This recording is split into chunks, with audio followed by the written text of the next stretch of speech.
All right, we're getting ready to go here back at the Wisconsin High School Bowling Championship. Jesse Nelson will get the introductions. Well, hello, and we're off. My name is Jesse Nelson with ESPN Wisconsin. Pleasure to be here with you all today for this team competition. This is the girls' team finals. How about a round of applause for all the teams that made it here so far? Heck of an accomplishment to be here at this juncture of the final day of high school bowling for this season here in the state of Wisconsin. So let's introduce you to our teams competing here today. It is Division II and Division I. So we're going to start with Division I, and our first match here going on lanes. Which lanes are you guys on here? 13 and 14. So we have New Berlin Eisenhower, New Berlin West, Brookfield Central, Wisconsin Lutheran Co-op Program.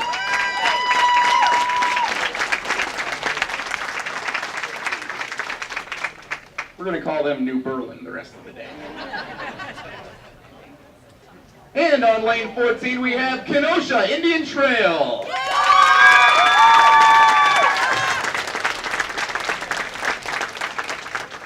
And warming up on the practice lanes we have the number 1 seed, the defending champions, Amherst.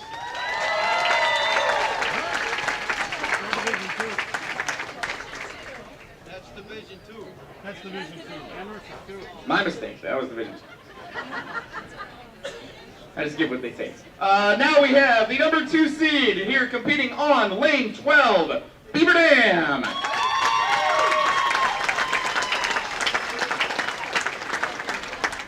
They are taking on the number 3 seed, Kewaskum.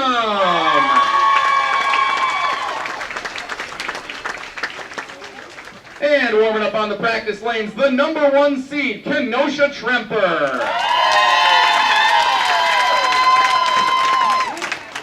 We will turn the lanes on for practice here in just a moment. I want to remind you that this is 2 games, total pins, Baker format. So 1 game will be bowled on 1 lane, then the teams will switch. It is total pin count after those 2 games. The winner will move on and play in the championship match, which is the same format. 2 games, Baker, switching lanes, and total pin count wins it. So, one more round of applause for all of our finalists here this morning, I guess still. Congratulations on making it this far. I want to remind you that if you're trapped behind people and you can't actually see this, you can even stream this live on your phone. We are broadcasting on BowlstreamTV.com today, BowlstreamTV.com. You can also watch the broadcast after you go home later today, so it'll be up there for you to watch. So, thank you everyone for coming out. Good luck and good bowling to all of our competitors.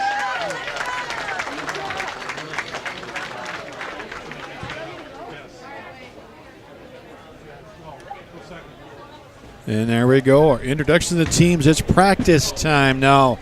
Thank you, Jesse Nelson from ESPN Milwaukee. ESPN Madison, ESPN Wisconsin. Hey, he's from ESPN, we know that. 3rd year having the opportunity to work with Jesse here at the high school championships.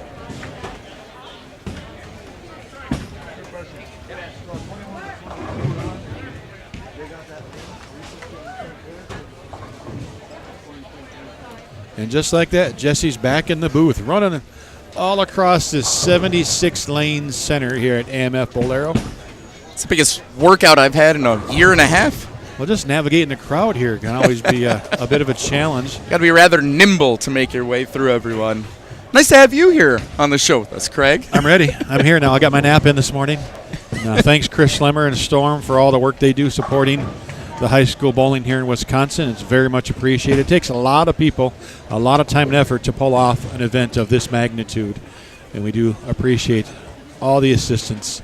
Storm Classic, and of course the Bowling Centers Association of Wisconsin, Bob Mackey, Yvonne Bennett, everyone involved, and a lot of volunteers to make this a successful event as we see the girls warming up. Division I and Division II here will go simultaneously. As Jesse said in the introductions, this is Baker format.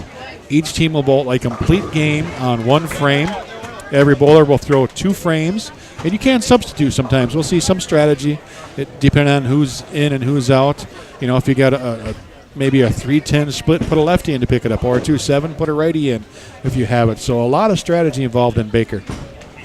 it's always one of the more interesting things to watch, Craig. And I've always been fascinated by the Baker format and the strategy that goes into it, and where do you place your bowlers based on what they bring to the table. If you got a great leadoff bowler that you know can get you a spare no matter what, put them number 1, or maybe they belong at number 2 if you want to try and get hot and get a strike in that first frame and get off to a hot start and then capitalize by getting a spare or even potentially stringing a couple strikes together. There's so much that it's like putting a baseball lineup together. You can think about different places that each bowler can then lead in to get the most productivity out of the next bowler in the lineup. And as you mentioned, the reserves could also play a huge part in this. When my Muskego Warriors were here a few years ago when I was a senior competing in this very tournament, I was one of those where I didn't have a good line for the day. I was sitting on the bench for a solid 4, 5, 6 games in a row throughout the 15-game round that the teams bowl leading up to this, the qualifying round.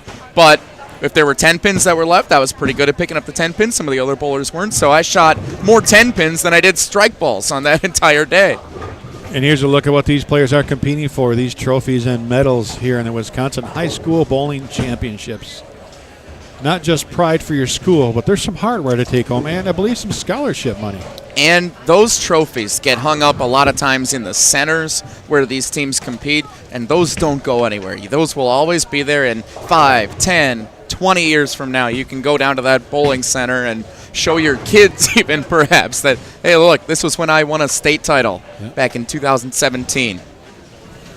We've got high school championships going on all over the country, but this is the only one that you can see it live on the internet here on Bowlstream TV. And as we've seen through the years, well, we just had Jeremy Hodgson again, a win and 2 runner-ups in 3 years here. That's what an pretty impressive he bowler. wanted to win, but that's still a pretty impressive run to think. I mean, that's almost Pete Weber-esque. If you're not winning, you're second. That's nothing to hang your head about. Not at all. And we even saw Tatum Ruffalo from Waterford competing in the girls' singles, where she came in 5th place. But earlier this year, she set a youth state record by shooting an 817 series, a 217 with a pair of 300s. That's incredible, and the talent that we see come through here at AMF Bolero here in Wauwatosa, it's impressive to see that these bowlers continue to get better and improve over the years. And we see familiar faces. We see new names come to the table. We see teams that we've seen before as the Blue Bloods of high school bowling in the state, and then we see some teams that we haven't had a chance to scout before and making it all the way to this final championship Sunday. It's impressive, it's fun, and it is what high school bowling is really all about. We get a great mix of it here on Championship Sunday. Get a little look at Coach Monroe there on the right of your screen. A shout out to all the coaches, because it's a lot of time and effort, and all these coaches, I believe, are volunteers to the schools. They're not making tens of thousands or millions of dollars like professional sports coaches. These guys do it for the love of the game and put in a lot of time with the boys and girls all throughout the season, and some travel, right? You're not bowling every event at your local center. It's bus trips, long weekend trips. And Wisconsin's not a small state. I mean, you can drive 4 or 5 hours to get to a potential meet somewhere. And so a shout out to all those coaches and all the volunteers that help keep these programs successful. And this is it for them. This is the state finals. Time to win those titles. Team's just about halfway through their practice right now, and there's a lot of strategy that goes into this portion as well, especially in a quick 2-game format like we have. You don't have a best-of-9 series like you normally see throughout the regular season, so you got to have a line, you got to have it right away, you got to be comfortable throwing your spare ball towards a 7 or a 10 pin. We always did in these warm-ups where everyone would go through the lineup one time, and whether the pin's standing there or not, you shoot a 10 pin. If you're a righty, if you're a lefty, you shoot that 7 pin, just to be comfortable, to say you did it once. And even if you miss it, you just say, well, all right, I got the bad one out of the way. I know what the feel is like. I got the tension, the nerves gone. So let's get down to business now, and when it counts, we'll make it count. Well, even not just for making a spare, for test that left side of the approach. The majority of centers you go, there's not as much sliding over like in the left gutter. So I'm going to be a little bit stickier. You want to know before you get up in the 10th and have to shoot that 10 pin if you're going to have good footing or not. Yeah. There's all kinds of strategy that goes into these practice. And for the coaches, they're looking at which bowlers do I want to have, who's got a great line here, who should I put in that starting lineup? Because it may not be a regular starter that's hot on this Sunday morning. Could be anybody. Yeah, the coach was definitely watching ball motion, especially as we saw in the earlier matches, how the ball is reading the mid lane. You don't want anything checking too early. You got to get it down to that 40-foot mark into the break point here. What looks to be about a 40-foot medium volume pattern. We don't actually have the graph, but just from watching, maybe not a ton of oil up front, as we saw Byers' ball kind of checking early. She just slowly chased it left and threw some good shots. But this is where the coaches can really help the girls and the boys on the next round stay calm. Don't worry about throwing strikes here in warm-ups. Worry about getting the ball off your hand, getting comfortable, and throw the strikes when it counts here as we got about 3 minutes to go. Another shout-out and big thanks as well to all the different sponsors here. Of course, this is the Wisconsin High School Bowling Championships.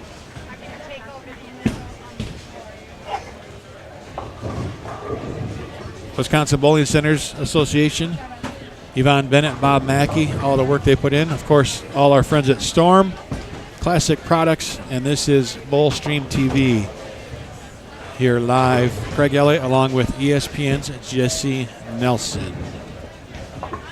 Really looking forward to a lot of potential storylines here in this, both the Division I and the Division II side of this girls' final. If Kenosha Indian Trail as a 5 seed, they had to come back last night. The only team, I'm sorry, that's not correct because Kewaskum did it as well, but Indian Trail, the only team that had to bowl 2 games last night. They snuck in as the final team to qualify for the Saturday night comebacks, and then they won their first match last night, bowled again, won their second match. So that's how they advance to face the New Berlin team. And again, that's a New Berlin co-op team. Eisenhower, West, Brookfield Central, Wisconsin Lutheran. We're going to refer to them as New Berlin for the remainder of our broadcast. If Indian Trail wins this first match today, it would be the crosstown rivalry that Kenosha Indian Trail and Kenosha Tremper in the final. So that'd be a very, very compelling matchup. Meanwhile, on the Division II side, you've got the defending champions, Amherst, as the number 1 seed. So they just got to bowl 2 games today to defend the crown. We'll see if they're able to succeed in doing so. But Kewaskum, Beaver Dam with the team that it's the first time seeing them here in our 3 years doing this together. Kewaskum, I believe, is a team that we've seen qualify here as a top 5 finalist in the last couple of years. But they move. Whoever moves on there will be an interesting opportunity to try and win a state title against the defending champs. So will that rattle them at all? Will there be any kind of mental toughness they'll have to get over against a team like Amherst that is, as we mentioned, those blue bloods? They're definitely one of them.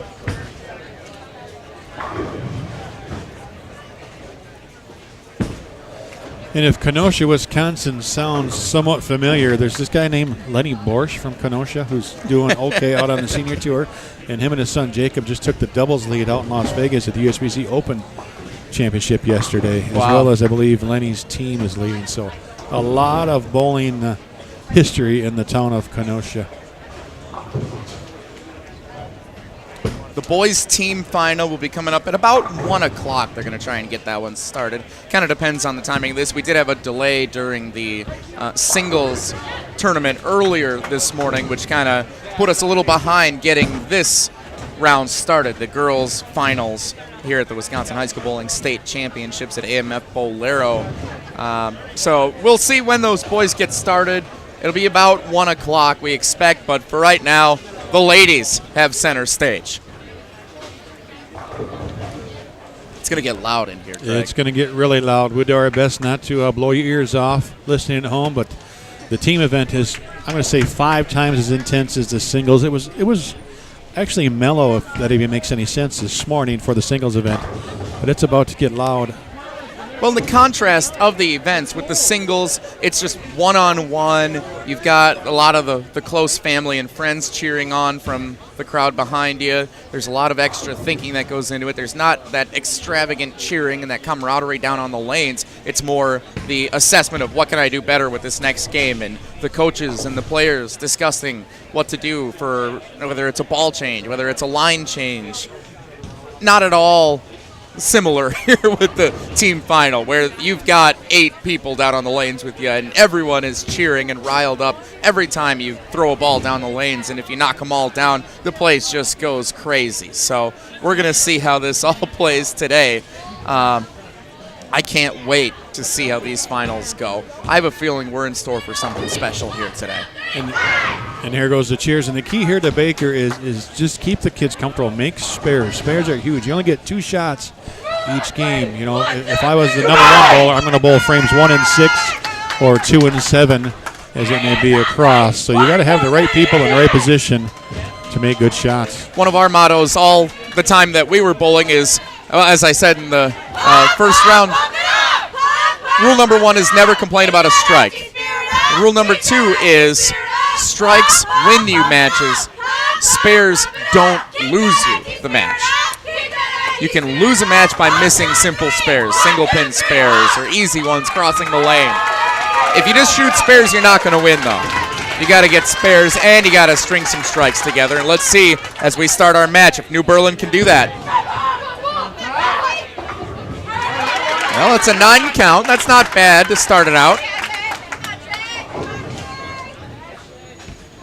And Beaver Dam on lane 11. First shot right in the pocket. That was a good shot. Just leaves that 10-pin. Return now from Indian Trail on 14, and there's an opening strike for KIT.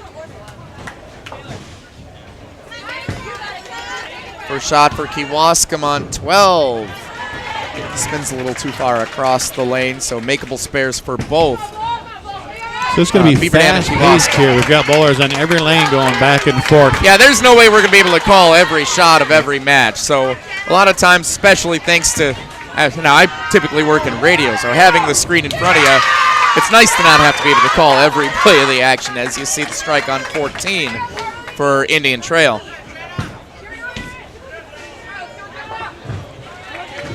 Open frame on 12 in the first. That's a Kewaskum open. So can Beaver Dam, coming off a spare in the first frame, capitalize? Let's take a look at this shot. Looks pretty good, just came up light.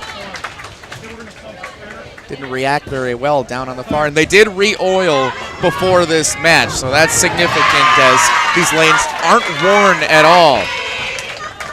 And here's a look at what this place is like. We're actually back behind all those people. We are here.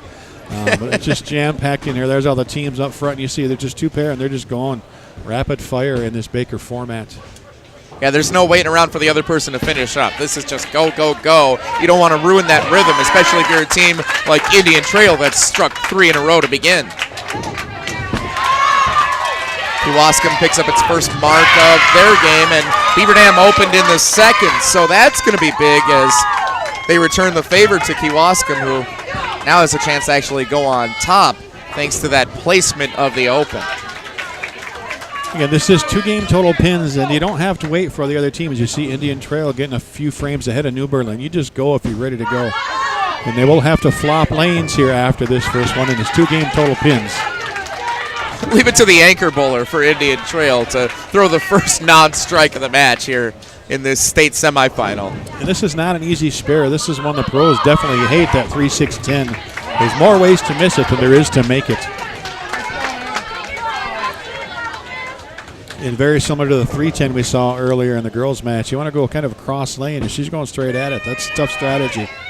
Let's see if it works.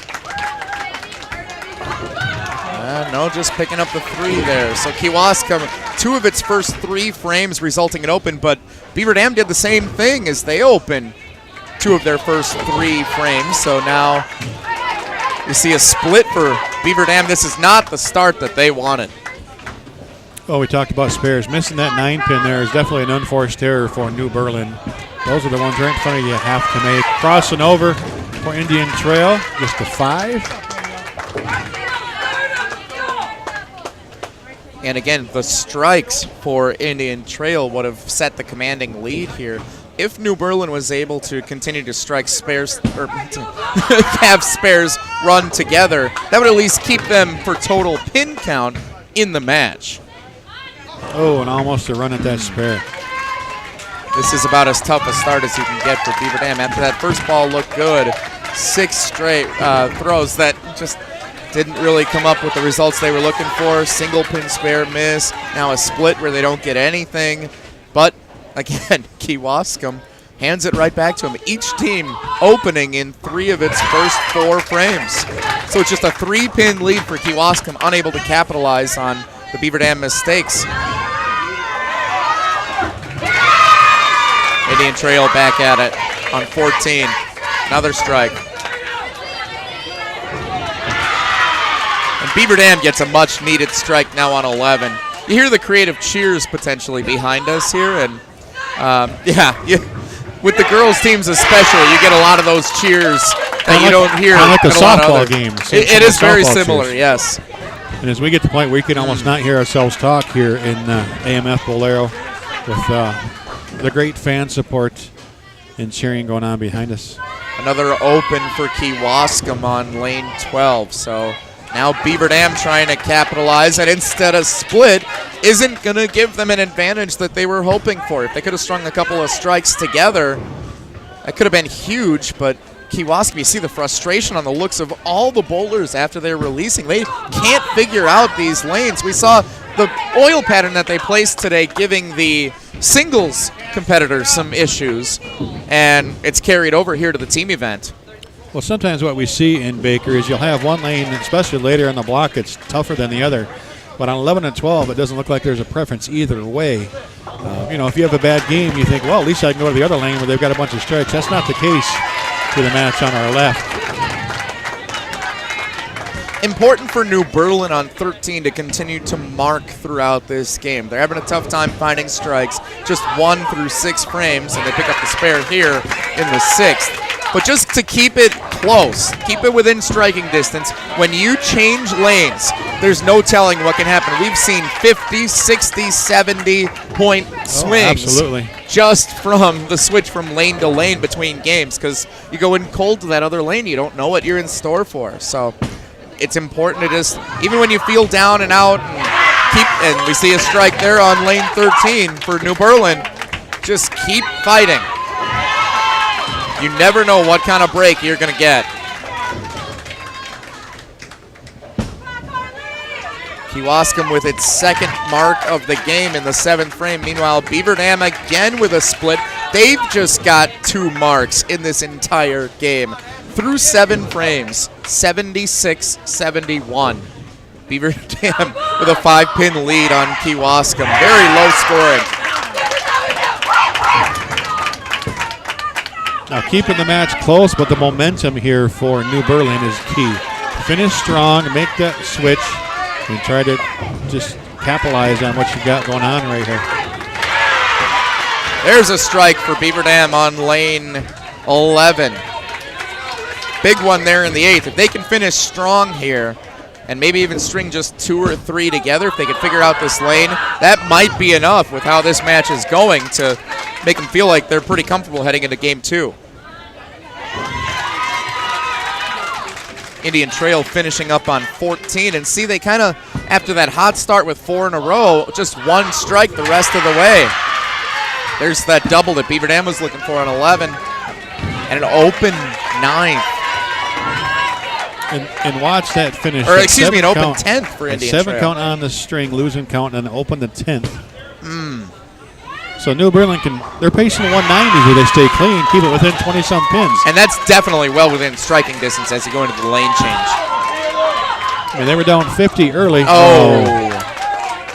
Open there on 13 for New Berlin. Well, it's up to the anchor bow, who threw a great shot in frame 5 to get a couple here in the 10th and chip away at that lead.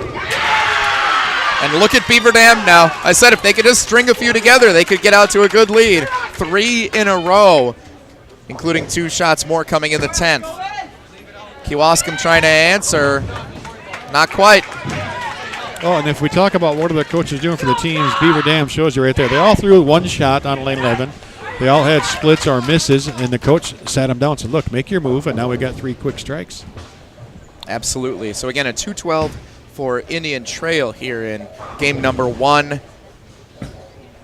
It's a 6-pin that's left on 13 for New Berlin. And it's not going to be 4 in a row for Beaver Dam, but now they can max out at, I believe, 146, if I saw correctly. or 155, excuse me. Big spare for Kewaskum there on 12 in the 10th. Keep it close.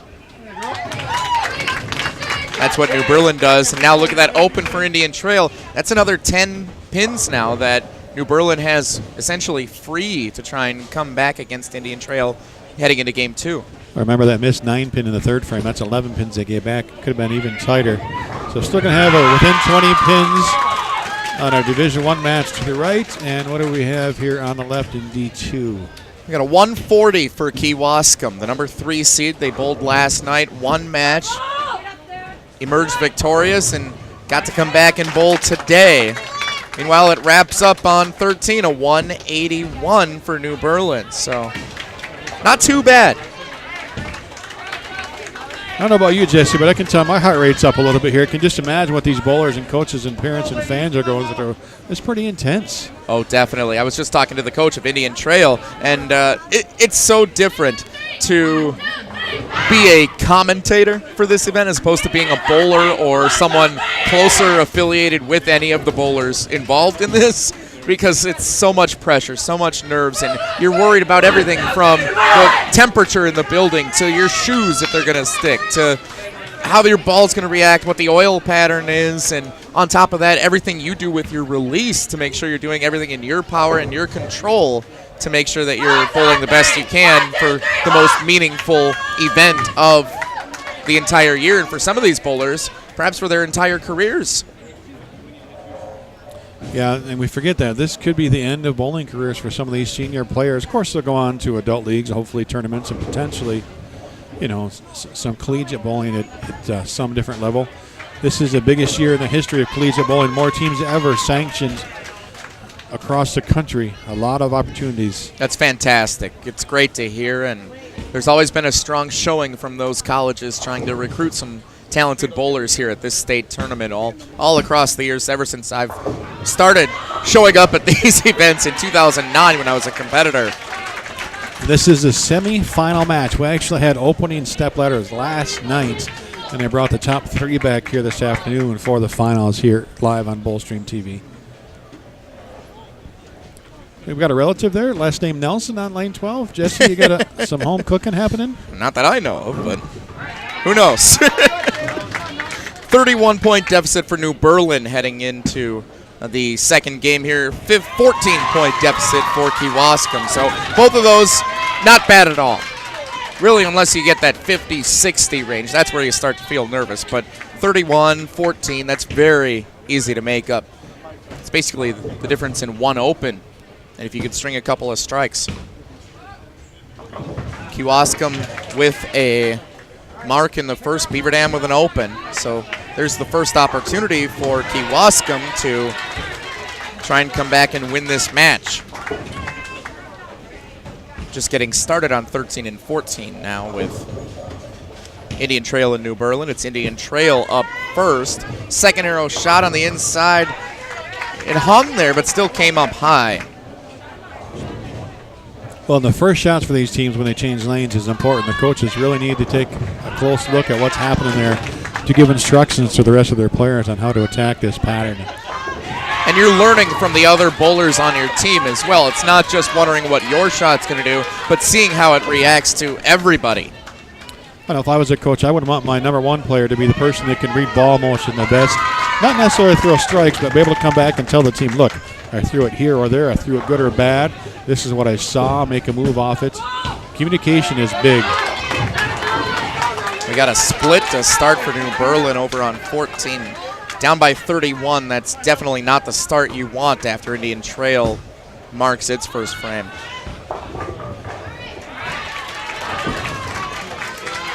And Kewaskum, they're not getting strikes yet on 11, but what they're doing so far is hitting those spares, which were few and far between in game number 1. They finished with just a 140.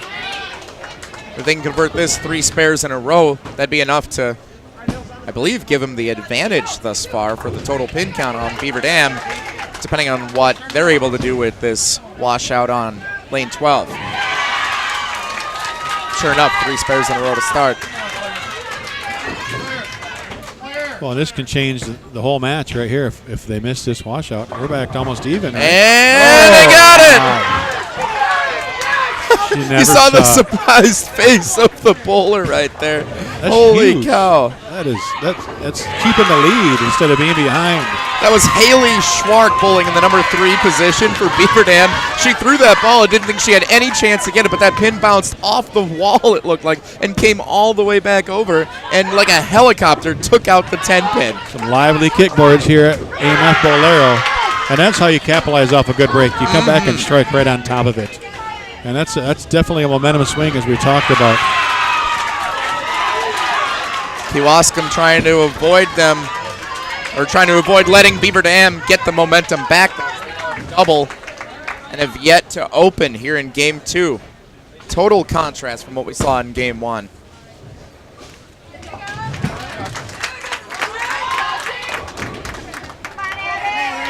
A crossover 9 count, not bad. And New Berlin finds himself in a really tough position now. They need to throw some strikes really quick to get back in this match against Indian Trail. I think the way it looks right now, it could be difficult for them to overcome that deficit without doing any. Well, that's going to help. And open surprisingly there on lane 13 from Indian Trail in the 4th frame. So and that right there, Jesse, is why I sit back here. I could not do what these coaches do when I see girls miss 4s and 9s. And I mean, 10 pins and 7s are understandable sometimes. But the pins right in the middle lanes, those just drive me crazy. My blood pressure couldn't take it as a coach. Oh, and it drives the bowlers crazy too. Don't get that mixed up there as we see a strike. A great comeback there and picking up her teammate there in that 5th frame after the open. A strong strike to come back. But yeah, these bowlers, that's part of the mental game. It's like a pitcher when he can't find the strike zone. If you're a bowler and you have a tough time hitting a single pin spare, it can really mess with you mentally, and you have to just be able to have a short memory and get over it and come back strong with your next shot. And losing a lot of count and an open frame in the 3rd for New Berlin. And they're going to need a lot of help. Down 36, plus they were down, 20 or so coming in. They're down 31. Yeah, they're down a bunch now. They need to start stringing them in a hurry and get some help. And Indian Trail not giving them any leeway. A double after that open in the 4th. You know, we had Pete Weber in town from Storm working with the kids this weekend. You talk about momentum. He's a guy that just thrives on momentum. The last thing I want to do is give him a reason that he needs to figure out how to strike to beat you, because he will do it. And that's what these players need. They need to find something to just give them that extra boost. Indian Trail has actually won the girls' team championship each of the other 2 years that we've been here. Just taking a check of our previous records here at Boulevard Lanes in Madison 2015. Indian Trail won it there. And in 2016 at Dales West in Lanes, Indian Trail, sure enough. Looking for the three-peats.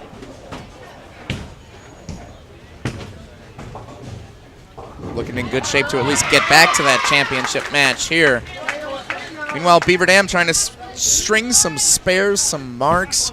They had a 14-pin lead coming into this game, and this is shaping up to be really on lanes 11 and 12. Kewaskum still clean through 8. And open for New Berlin in the 5th, and that can pretty much all but do it for that New Berlin co-op program in their match. Looks like it's going to be a 3rd-place finish for them. But Beaver Dam, Kewaskum, that one's far from over. Kewaskum was down 14 as they made the flip. And looks like they're going to get a little bit ahead. A couple strikes here can put some pressure on. Indian Trail, meanwhile, clicking on all cylinders. We see another strike there. And it's just leading you to believe that Indian Trail on a mission. We could see that cross-town matchup in our championship. Kenosha Indian Trail and Kenosha Tremper for Division I's state title. So 209 max score for Beaver Dam. That would give them 363. Oh, and look at Kewaskum on fire now in the 10th frame with a double. 2 more shots yet to go. Pressure's on Beaver Dam. And we have max scores 363 to 362 if both teams strike out. Oh, my. Beaver Dam would have that 1-pin advantage.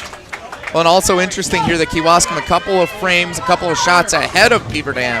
They're going to just continue to go. They're not going to wait around. That one's left. As a store, keep that momentum alive, and not such a good shot there on 11. So now we have to do some bowling math. This match gets extremely close. Not just spares, but count is important here for Beaver Dam. We're looking max 208 for Kewaskum.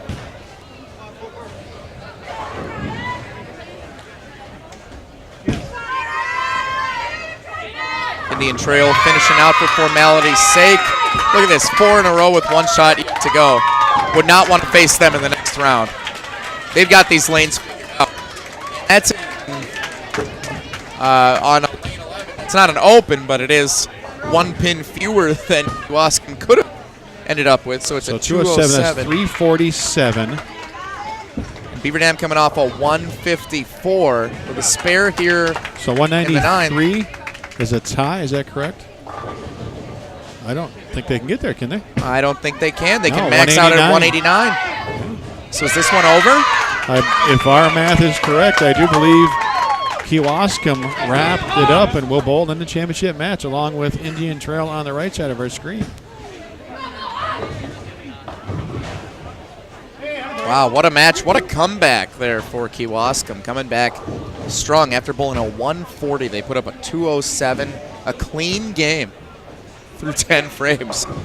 Yeah, the max they could do would have been 343. They'd have been 4 pins shy. So, indeed, Kewaskum a good showing advances. for Beaver Dam, but yeah, Kewaskum third place can finish. Nothing wrong with that at all. 3rd place in the state of Wisconsin high school. That's a pretty impressive finish. And we do thank all the fans for tuning in here live to Bowl Stream TV. Craig Elliott and Jesse Nelson from ESPN to my left. Don't forget, hit that share button at the top of your screen. There's a little arrow on the top of your broadcast there on your laptop or smartphone. Blast that out there on social media. Let all your bowling friends and family know we've got a lot of live bowling yet to come here from AMF Bolera Lanes in Waukesha. Very nice 234 from Indian Trail. That's a big Baker game. And a 167, the final for Beaver Dam. So they'll go home. Kewaskum moves on, and likewise Kenosha Indian Trail moves on to face Kenosha Tremper. So we got Kewaskum and Amherst on lanes 11 and 12, and we're going to have Indian Trail and Tremper on 13 and 14. Once New Berlin wraps it up here. And again, congratulations to all the bowlers competing in his team final, even though it may not be the best showing that a team would want to put up today. Still, the fact that you're bowling on Championship Sunday is second to nothing for what you want to accomplish in your entire season. Just to get to this point, the grueling grind that is the Saturday, or for some of these teams, Friday night when they bowl their 15-game qualifying round, and then they've got to wait around all day Saturday, see if they're going to come back on Saturday night or if they get to buy all the way until this tournament on Sunday. Then the teams that do have to come back last night and bowl again and try and work their way just to get to Sunday. It's such a demanding schedule for these bowlers to just be on pins and needles for the entire weekend. And you came through the high school program in Wisconsin, right, Jesse? You've been down here on these lanes before on a championship Sunday? No, we actually made it to the Saturday evening when we ended up losing our first match on that Saturday evening and came in 5th place with Muskego back in 2010. Not that that sticks with you. It was 7 years ago, but that memory is still very, very sharp. Yeah. That there's not to bring up any bad memories for you. No, it brings up a lot of great memories because there's so much as you're going through that qualifying round on Saturday, and you can feel when you're bowling well. And maybe the first game you put up a 220 or a 230, and you're like, okay, that's a good start. That's solid. We can compete now. And then your next game, you put up another 200. And then the third game, you pull up another 200. Then suddenly you start feeling that momentum and that anticipation of, if we can keep this going, we can actually compete for a championship and bring a trophy home. And you don't want to let your teammates down. You don't want to let your coaches down. Your fans behind you are just going crazy with every release of the ball. It's so much fun. And again, the pressure that's involved as being a bowler in this setting is a feeling that it's really hard to come across in any other situation. And that's one of the things you see here. This is the final event for some of these players, the seniors on these teams. Their high school careers are over today, and all they're going to have to take from AMF Blair is those memories that Jesse was just talking about. It's great to see how big high school bowling's got all across the country, especially here in Wisconsin. These kids can move on to collegiate bowling, and then who knows where it could lead from there. How many of these players you may see, like a Jeremy Hotston on the boys' side. He's had a great career so far. He's going to be bowling in college somewhere. I have not heard where yet, and who knows how far he can take it. And these kids are tired. I mean, they're exhausted from the grind that was either Friday night, Saturday. Some of them may have been competing in the singles competition on Friday night, and then maybe some of them were back yesterday for the singles second round on Saturday evening. I mean, this is a lot of bowling in one weekend, and then you're asking high school students to get up early. Yeah, and a lot of them had to be here yeah. by 8 a.m., 9 a.m. today. I mean, they're exhausted on a level, but at the same time, it's a level that you want to be exhausted on because you feel that this is the finish line. This is what you've been working for all year long. And the Storm doubles, in addition to all the other events happening here, there's more scholarship money up for grabs. Yeah, they're competing for a lot here today, not just trophies. And I can tell you as a parent, I would love to see my kids down here making some of that college money because every little bit helps. Books are expensive. That's less work that we have to do if we can get the kids to make some of that money with these smart accounts. And what the USBC and Chad Murphy and all the people in Arlington have done with that program is fantastic. That's not something that was around when I was a junior bowler. I wish it would have been, but it wasn't. So these kids need to take advantage of it. So if you have kids out there looking to bowl in high school, get them involved. There's great opportunities to move to the next level, especially for the girls with NCAA scholarships on the line. I know several kids that have full rides to college just through bowling. And yeah. We saw a lot of teams here. I know Wisconsin Whitewater was here this weekend. Some of the other local schools doing recruiting and signing people here on site to come and bowl for college. I've had a couple of friends over the years that have gone to school down in Alabama, or one went to Purdue to be on the bowling teams there. There's so many different colleges that'll stop by this particular weekend to try and recruit the best of the best in Wisconsin high school bowling. Yeah, and Purdue, a Division I Big Ten school. That's not just a small school in southern Wisconsin. You know, that's a big deal, and they've got some good bowling programs. Ohio State won the title a couple years ago. Michigan State's got a team. Wisconsin has a team, I believe. So there's Big Ten competition, D1 schools for boys and girls. Get out there, get your kids involved, and not just the chance that they can make money to help mom and dad out, but the opportunities they get to travel. Right, these high school kids are traveling all over the state. I know some of these teams traveled to Florida for high school national title last year. Some Prairie, maybe, I think, might have had a good run. They were there. the ones that won it last year. Yeah, That would make so sense. Now go to the college level. Your kids get to travel to Las Vegas, to Florida, to Arizona, to Michigan, to New York, all these different places, and see the country while competing here in this sport of bowling. We've got about 8 minutes of practice left before we get into our championship match. We'll see Amherst warming up now on lanes 11 and 12. They're the defending Division II state champions, and a familiar face over there, Courtney Wietrich, was in our singles competition today. Came in third place in that competition. It's a lot of bowling for her this weekend. But it is so different because, as we were talking about before the start of the broadcast, for that singles competition, you're bowling all 10 frames, just you and your coach down there. Practically a silent building giving you all the attention. And now there's a chance. Well, there is for sure. Courtney will only have to bowl 4 frames to win a championship today, unless there's a tie. 4 frames. But 4 very important frames for each of the players. You just don't want to give away any free pins. Can't afford to. We saw that in the last matches.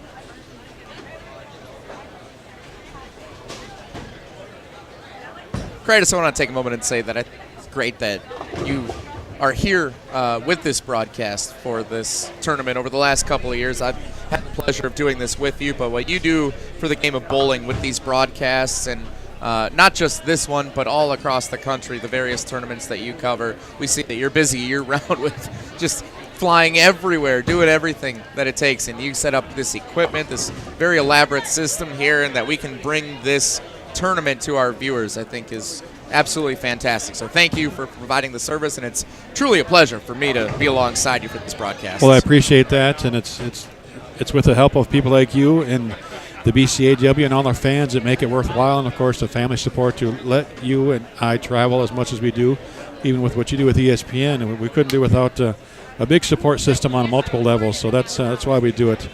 And thank you very much for the kind words.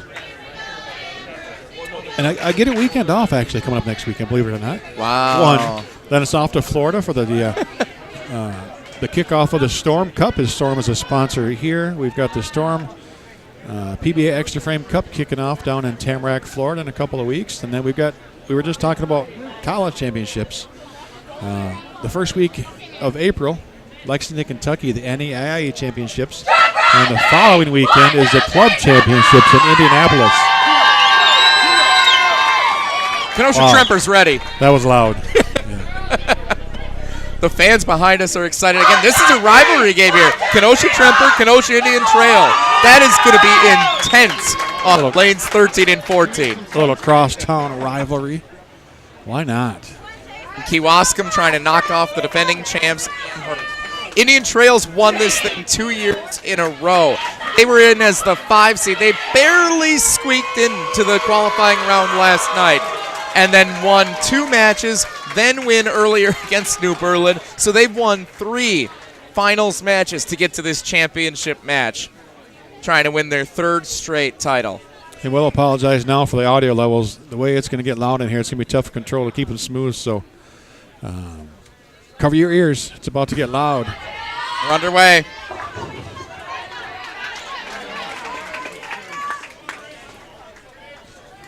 And what I've seen from Tremper here in their warm-ups, I like they're using some surface on their equipment to get the ball to stand up early and just try to keep their angles square in front of them. For lead off from the left side in that first frame. There's some strategy that goes into that by having the lefty throw that first ball, because you have that continuity, hoping to string some strikes together with the anchor bowler bowling in the 5th, and then the left-hander following up the perfect line in the 6th. Good strategy there. Well, some people think you can hide, let's say, your weakest bowler in that one spot. You can't, because they have to get up in the 6th frame, which is just after your anchor. You don't want to have a strike from the anchor and then you have your 1-6 bowler open right in the middle of the game. So you have to have good players all up and down the lineup.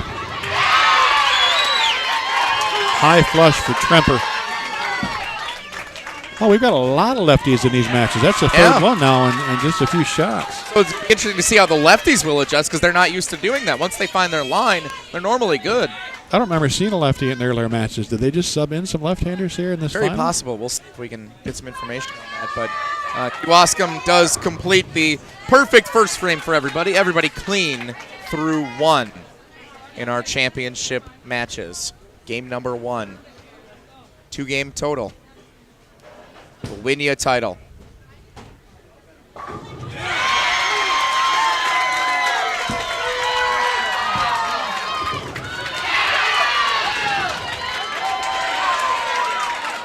Almost identical shots there on breaks, kicking the 5 out late for both teams.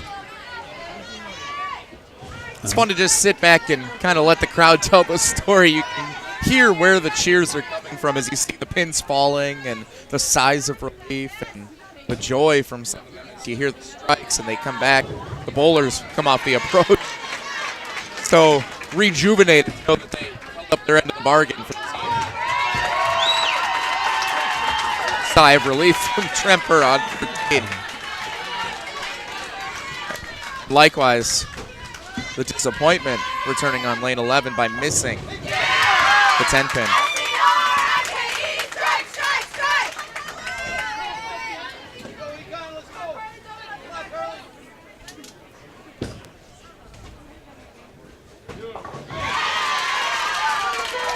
So we see some missed easy spares, but the double wood was made just like it should have been. So it's just the ups and downs of these matches. That ball's going left, high flush.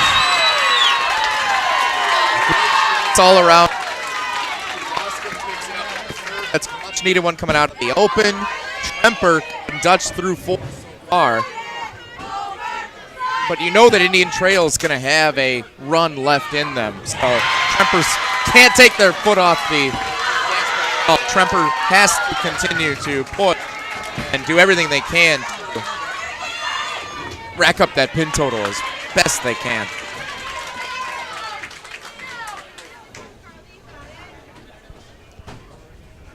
And a little less surface from the anchor bowler there from Kenosha Tremper, and you see that ball just didn't read. It looked like all the other 4 girls were throwing the same ball. The no rule solid with a lot of surface and an eternal sell here for the anchor bowler.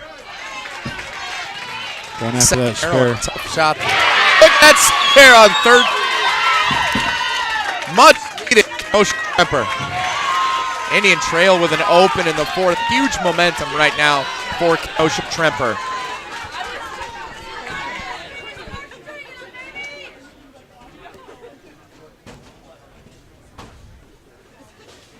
Oh, look at how many people are packed in this bowling center here enjoying the championship matches. Big 2-7, that's going to get him with the ball. Great spare on 12. Meanwhile, over on 14, Indian Trail in a world of hurt here, in jeopardy of another open frame. So 5, they can't pick up. It's watch.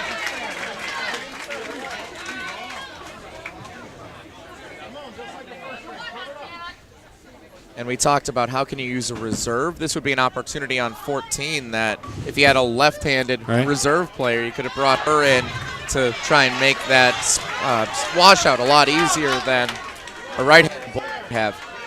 No, I believe the rules are if you sub someone in, then that other player cannot come back in. They would have to stay in for the 10th frame, yes.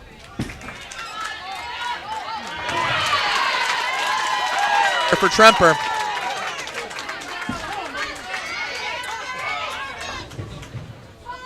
And another washout for Indian Trail.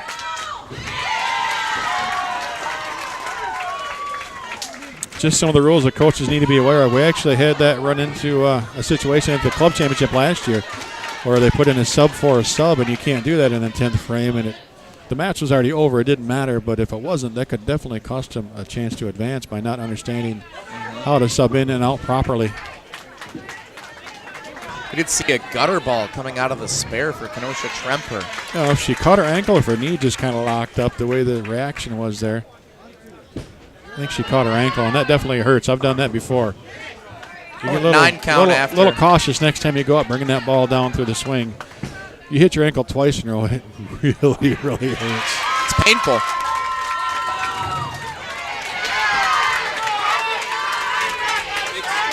On 14. Indian Trail needed something to go their way after 3 straight open.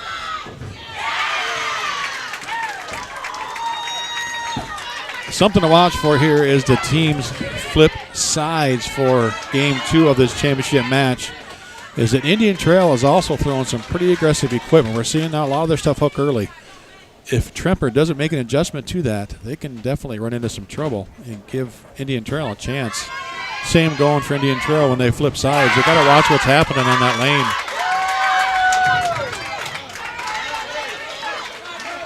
Now in our first match, was Indian Trail on 13 to finish, or were they on 14 to finish? I don't recall.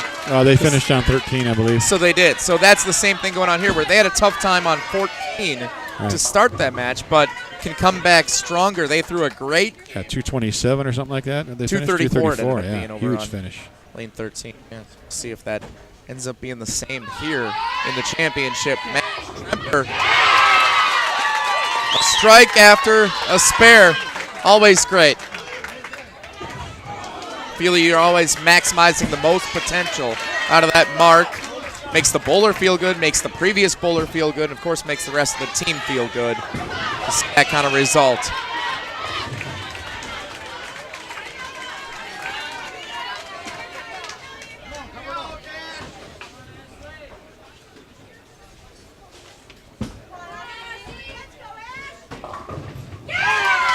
A crossover strike in the 10th for Indian Trail. It's big. Amherst stepping up big with the strike. 10th, and Tremper opens. Uh-oh. 27-pin advantage for Tremper. If Indian Trail's looking to go back-to-back-to-back titles, they're going to have to win this next game by 28 pins to get that title. Oh, actually, I'm sorry. I thought they were done. Nope. Excuse me. All right. Well, that's good for them. We better close that gap a little bit more. Amherst looking to open up a bit of a lead here going into game 2. It's the first time that Amherst's been able to string strikes together in a row. We'll see what they can do here the rest of the way in the 10th. Could really open this match up because Kenosha appears to be struggling once more. 166 for Tremper, 145 for Indian Trail. So that is a 21-point lead, or pin lead, I should say, for into the final game of the 2017 high school bowling season for either of these teams.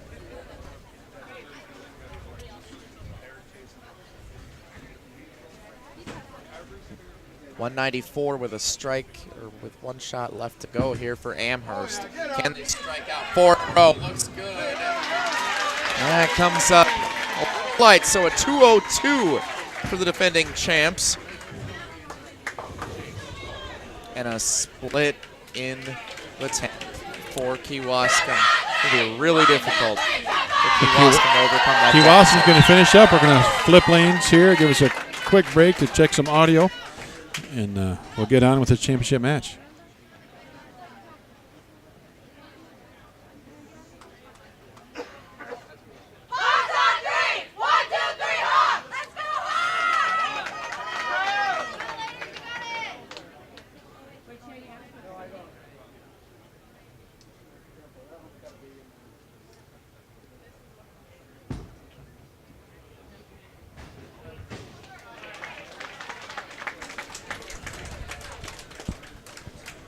So a big advantage for Amherst here in the championship match. 62 pin. It is Division 2 on the left, correct? That is correct. Division 2 to the left, Division 1 to the right as we see it.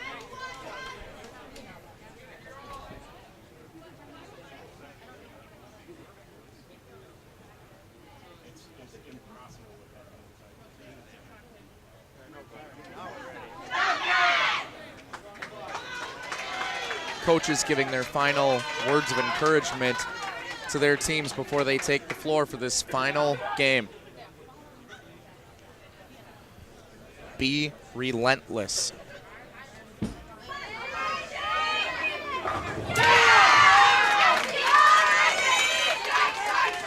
Solid start for Indian Trail to start game 2. Remember, Indian Trail shot 234 on this lane in the semifinal match. We'll have some good memories on potentially where to throw the ball. And Tremper catches a break with a crossover strike on 14 to start.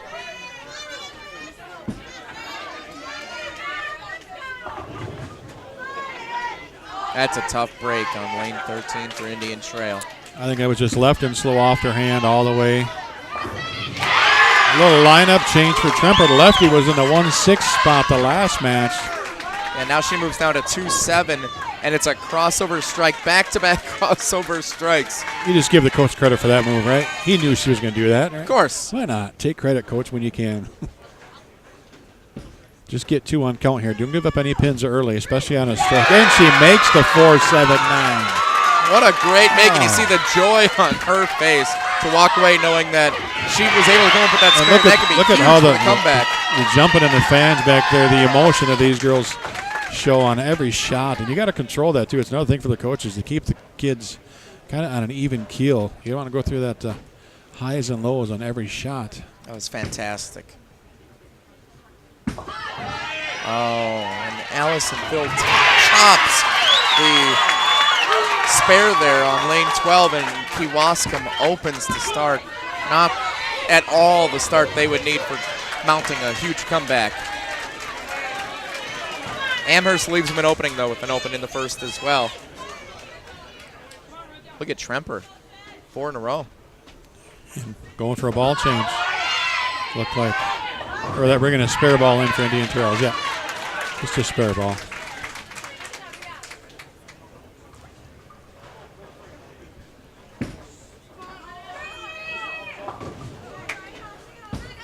And an open. And I tell you what, Jesse, I like the strategy for Tremper, getting out there, getting a frame or two ahead and putting the pressure on Indian Trail. They've got the lead. Make them say, hey, come get us. We're not going away. You got to earn it if you want that 3 consecutive titles in a row.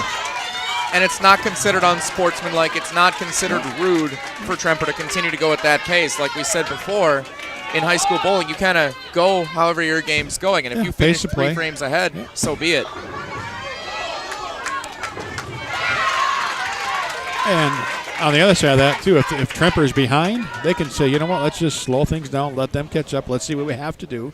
Maybe we want to make a lineup change, but right now, you got momentum on your side, go after it.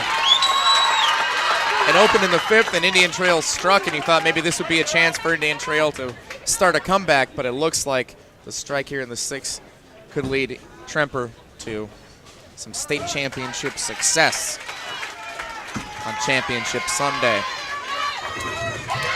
Great shot off her hand for young Miss Conley there. That was dead flush at 3 feet down the lane. And we need to make that spare for Kewaskum, and they don't. Erin Conley on lane 13 doing everything she can in the anchor position to help Indian Trail, but Tremper now with another double working into the 8th frame. It would be an epic collapse for Tremper to not walk out of here as state champions.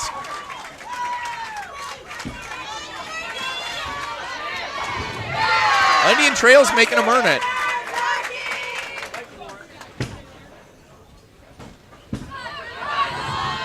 And Kewaskum just can't find a line. Another Brooklyn strike for Tremper. That's at least the 3rd one in this match. Unbelievable. Sometimes it's just your day.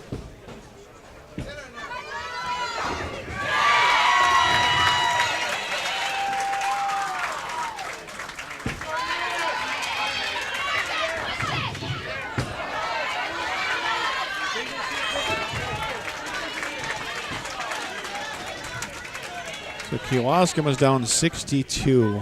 And yeah, they're going to need an epic comeback to put any type of pressure on Amherst. Amherst can pretty much seal it up with a strike here. It's almost mathematically impossible with another just filling frames. On the open frame in the 7th, there a chop on the potential spare opportunity with the 6:10 remaining. And that open solidifies that Kenosha Tremper is going to win the Division I state championship. Yeah, the best Indian Trail's going to do is 222. That'd be 367. That means that they would only need 201 for Tremper. They're already at 204. So Tremper is going to be your D1 state champions. What an unbelievable ride for Kenosha Tremper this year. Finished first place in district. Knew they had what it took to come away as champs here. And they do just that.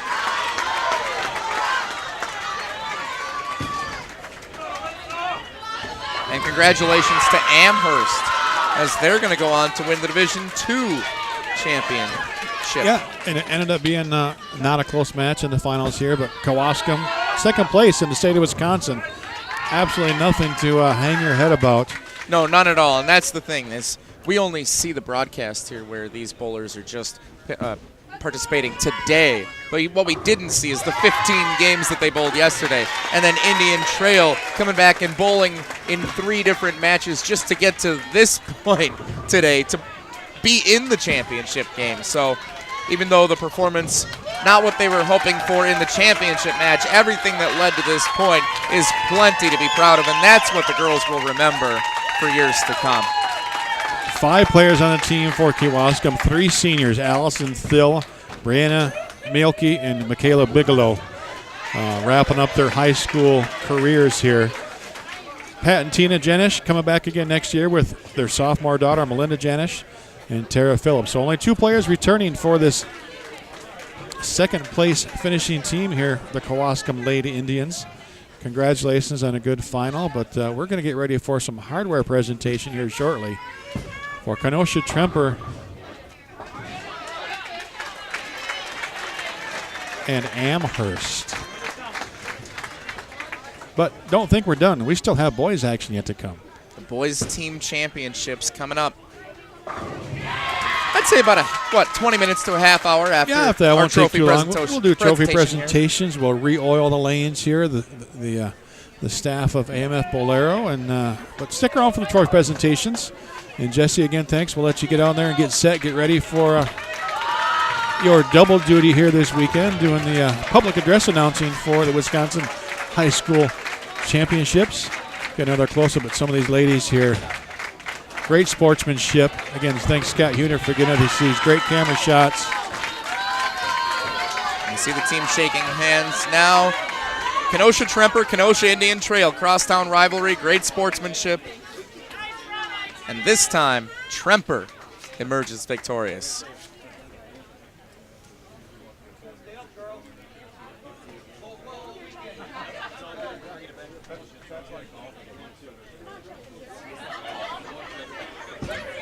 Taking care of that 10-pin.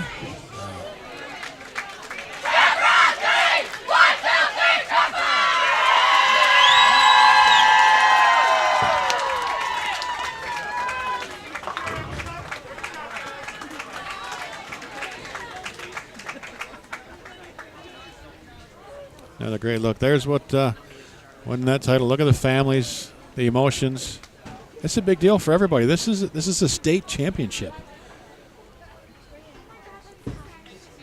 A lot of hard work for all the parents, bringing the kids to all these events through, potentially 4 years of high school action, putting on a lot of miles. From the time you're 6 years old, you have your first birthday party with the bumpers up. To get all the way to this point, for many of these seniors, could be the last time that they're even bowling, and some of them walking away as champions. Yeah, especially in a competitive atmosphere. One of the great things about the sport is you get to do a lot of great things, and winning a national title, or a state title, that's a nice feather in your cap, no matter where you might be going next in your bowling career.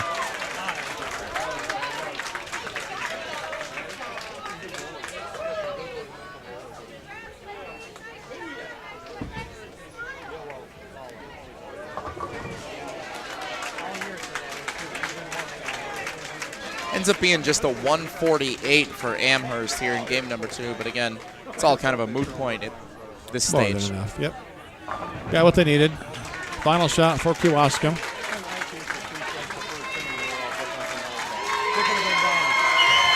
So we're going to get set for some trophy presentations here. Jesse, we're going to turn it over to you. You're down on the lanes.